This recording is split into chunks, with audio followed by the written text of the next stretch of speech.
ဖောက်ပြန်တဲ့အမျိုးသူများအိမ်တော်ဘက်နဲ့ဖောက်ပြန်နေတဲ့အမျိုးသမီးတချို့နှမျိုးနှစ်စားရှိတယ်ပထမတစ်မျိုးတစ်စားကကြတော့ဒီအမျိုးသားကိုအိမ်တော်ရှိမှမသိဘူးသူနဲ့တွဲမိတယ်ပေါ့နော်ချစ်မိသွားတယ်အဲ့လိုနဲ့လက်ခံရင်းနဲ့အတိုင်းတာတစ်ခုထိရောက်ပြီးဟိုဒီဒုတိယအမျိုးသမီးနေရာမှာရိုင်းပြောရမရင်ငယ်ဘဝကိုမရောက်ချင်မရောက်တဲ့အမျိုးသမီးတွေလည်းရှိတယ်နောက်တစ်ချက်ကကြတော့တိကြီးနဲ့ကို့မှာလည်းအိမ်အောင်ရှိတယ်သူ့မှာလည်းအိမ်အောင်ရှိတယ်အိမ်အောင်ဖက်အချင်းချင်းဖောက်ပြန်တဲ့အမျိုးသမီးတွေလည်းရှိတယ်နောက်ပြီးတော့သူများယောက်ျားသူများအိမ်ထောင်မှတိရဲ့နဲ့လက်ခံနေတဲ့အမျိုးသမီးရှိတယ်မင်္ဂလာပါဒီနေ့ဗီဒီယိုလေးကတော့ဖောက်ပြန်တဲ့မိန်းမတွေရဲ့အကြောင်းကိုအသိစိတ်ရှင်းပြပေးမယ့်ဗီဒီယိုလေးပါအဲဒီတော့ညီမနဲ့အတူဗီဒီယိုလေးကိုဆက်ပြီးနားထောင်ကြည့်ရအောင်ပါပထမအမျိုးသမီးတွေကကြတော့အိမ်ထောင်ရှိမှမသိပဲနဲ့ဒီဘဝကိုရောက်သွားပြီးအလွန်အကျွံနေဖြစ်ပြီးမှသူအမျိုးသမီးရှိမှသိတဲ့အမျိုးသမီးတွေမှာတော့အပြစ်မရှိဘူးကဲနောက်ဒီဒုတိယတစ်ချက်အိမ်အောင်ရှိမှလည်းသိတယ်မယားကြီးရှိမှလည်းသိတယ်ကလေးရှိမှလည်းသိတာတိကြီးနဲ့ရှေ့ဆက်တိုးနေတဲ့အမျိုးသမီးတွေကတော့ဒါကတော့တော်တော်လေးကိုဒီတနာနဲ့အတူတူသွားနေတဲ့အမျိုးသမီးတွေဖြစ်တယ်နော်သူများအိမ်အောင်တက်ဖြက်စီးတဲ့အမျိုးသမီးတွေမှာပါတယ်အဲ့ဒါတော့ယုံညံ့တဲ့အမျိုးသမီးတွေ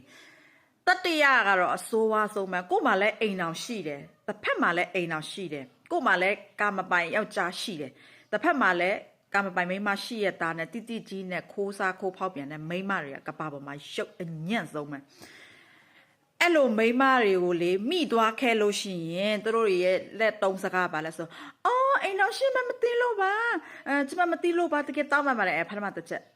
အဲ့လိုတိနဲ့ရှစ်ဆက်တိုးတဲ့ကောင်မတွေလေတိပြီးသွားလို့ဟိုကိုကရှော့ပေးလိုက်တဲ့ဒီမယာကြီးတွေကအော်တိပြီးတာပဲနောက်ဆုံး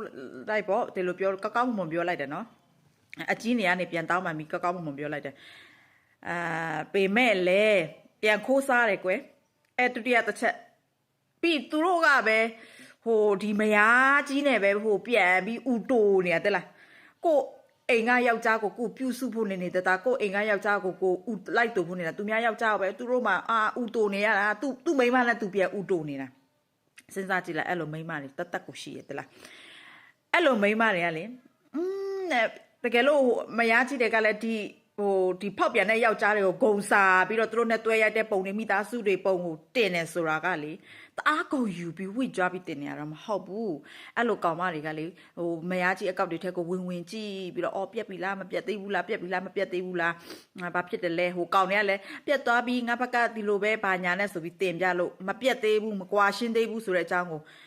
အခန့်ရှိအောင်ပဲစောက်ပြောင်ပြီးတင်နေရတာဒီလားအဲ့ဒါတစ်ချက်ပြောချင်တာဗီဒီယိုလေးကတော့ဒီလောက်ပါပဲရှင်